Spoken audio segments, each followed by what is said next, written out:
Pero kay in global, ang mga tarsier, maliligaya. Okay, halimbawa kayo po to.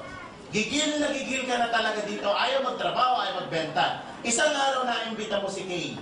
Alam mo ito si Kay Potential. Kalahi siya nito ni Halimaw. Saan mo ilalagay si Kay? Kay Halimaw o kay Tarsier?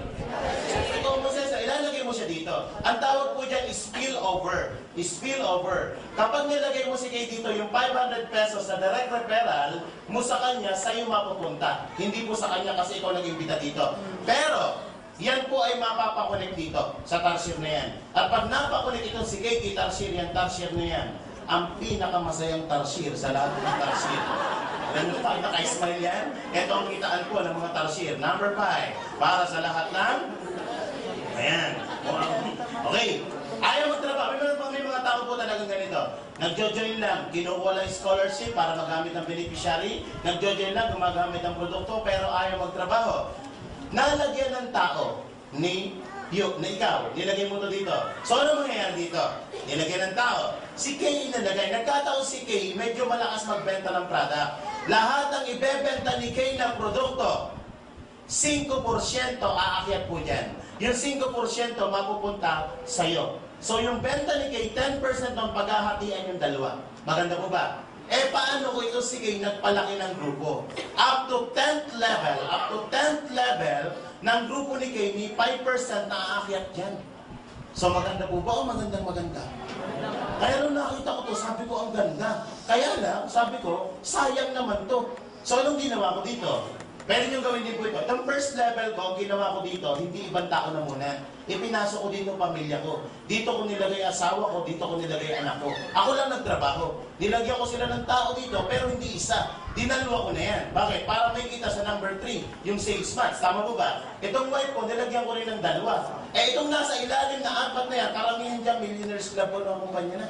Eh, mga global ambassador na matataas na posisyon dito. So, ano nangyari dito? Yung kinikita ko, kinikita na rin nito. Eh, kasi bata. Pwede ba bata? Pwede. Basta't ang applied magulang. Huwag ka lang magre-recruit sa mga kinder school. Hindi pwede yun. Kailangan parental consent, ha? Okay. Maganda po ba?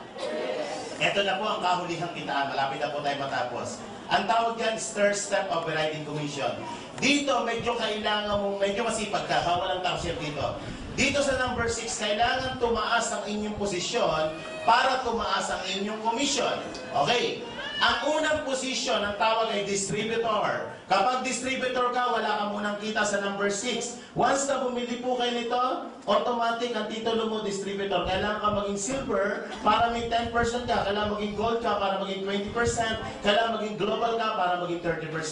Ang tanong, anong gagawin para tumaas ang posisyon? May requirements po. From distributor to silver executive, ito kailangan ma-hits nyo.